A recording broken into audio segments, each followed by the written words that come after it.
Moroi vanhu veZimbabwe, ndini the voice. Moroi vanhu veZimbabwe, ndini the voice. Ndini the voice ndinogara imomo muAmerica. Ndinobva kuZimbabwe, kuHarare nekwese kwese. Hey, hey, I'm just kidding, y'all. I'm just kidding. Ndiri pano nhasi nekuti ndoda kutaura nemi, ndoda kukuudzai kuti ndini yani. The voice yako ndokutaura shona yakanaka, shona yake yakashata. Asi ndicharamba ndichitaura nemi nekuti ndoda kuti mundinzwe ndichitaura mururimi rwenyu rwamunonzwa.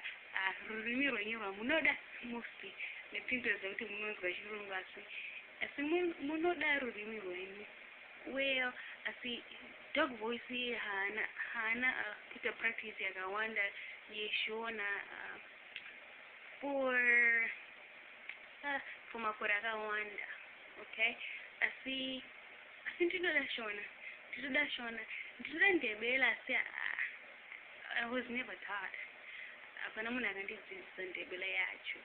Ambuya vangu vaigona kutaura ndebele asi ndebele yavo yenge iri shoma nekuti vanga vari muHarare saka vaitaura nesu muchishona. Well, dog voice anoda kukuudzai kuti first chinhu chekutanga munofanira kuisa Mwari pamberi. Saka to demonstrate ngatinamate Mwari Baba. Ndonamata ndichikumbira kuti muve nevanhu vari kuona video clip iyi, muve nemhuri yavo nevanhu vavanoda, shamwari dzavo, vanhu vese Baba vari muupenyu hwavo. Nezita raJesu ndinamata kunemi. Amen. Okay, Mwari anogona, saka ngatimuisei pamberi ende zvinhu zvese zvinobva zvatinakira tikamuisa pamberi, okay? Saka ndinoda kukuudzai kuti muite chimwe chinhu. Second thing, chinhu chechipiri, ndinoda kuti vanhu veZimbabwe vadanane. Ndiri kukumbira, ndapota dananai, okay? Kana munhu achiita zvinhu zvamusingade kana kuti achiita zvinhu zvakashata, rambai muchimuda, muudzei zvamunofunga, asi muudzei murudo nekuti Mwari anoti kana muchida kuudza munhu chimwe chinhu kana muchida kuvakorekta munofanira kuvaudza murudo. Saka udzai vanhu murudo, okay? And thirdly, chinhu chechitatu, ndinoda kukuudzai kukumbira musakanganwe vanhu vari kumusha kwenyu. Musakanganwe vanaamai kana vanaamai venyu vari kumusha. Musakanganwe shamwari dzenyu. Musakanganwe. Ndasuwa kumusha. I'm sure kuti nemiwo muri kusuwa kumusha. Hey, asi musavakanganwe kunyangwe muri kudzimwe nyika.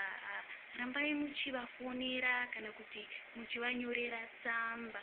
Kunyangwe vasingakupindurei, itai zvamunogona kuita nekuti you know munoziva kuti maita zvamunogona ende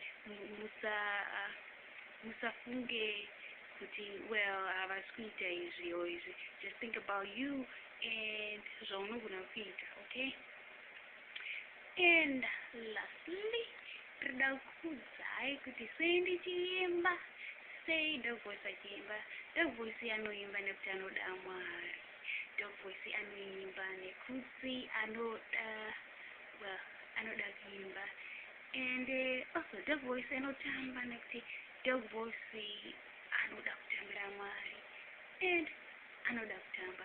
So mostly zvinhu zvese zvandinoita ndinozvipa kuna Mwari nekuti Mwari anoti zvinhu zvese zvaunoita unofanira kuzvipa kuneni. Saka kunyangwe basa razvinoita, basa rangu besides kutamba kana kuti kuimba ndinoripa kuna Mwari nekuti Mwari anogona. Rambai muchibasa vamwe vanhu is the fourth thing for you and chinhu chechishanu for me. ye batsirai vamwe vanhu vari kwamuri, not only vanhu vari kumusha asi vanhu vari kwamuri. Pamwe havasi kutambura nemari asi pamwe vari kutambura mukati, asi nemi munogona kuvabatsira nekuti Mwari akatipa zvipo zvakasiyana siyana. Saka pane vanhu vamunogona kubatsira kwamuri. Saka musangogara pasi muchiti kumusha vanhu vari kutambura, saka tibatsira vanhu vari kuno. Batsirai vanhu kwamuri, batsira vanhu kumusha. Munofanira kudana nevanhu vese, kunyangwe vasiri mabhoyi, kunyangwe vari mabhoyi, vadei. Okay.